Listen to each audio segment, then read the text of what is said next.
what do you do to create a culture that they come in, they're hired for a certain role, that you tell them, "I want 20 units filled a month," and they're filling 25? How do you create that culture inside your sales and marketing teams? We need to have from that KPI meeting to another meeting, follow-up meeting, where the whole subject is going to be how to lease up.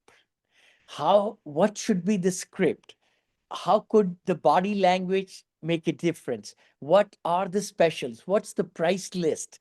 What are different things? Why are we not getting or closing ratios are low? So we need to pinpoint and let them come up with the solution.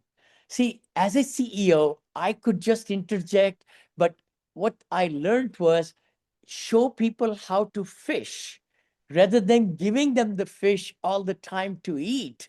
No, no, no. Let them fish. Let them understand what we are trying to do and then give them time to learn and rehearse. You see, you got to rehearse in front of the mirror or rehearse with the manager. Leasing person should be, talking, or two leasing page people talking to each other and getting better for next day and next day and next day. What will happen if they are not doing it right? The results will show. The results That's will the show. only way accountability comes with the results.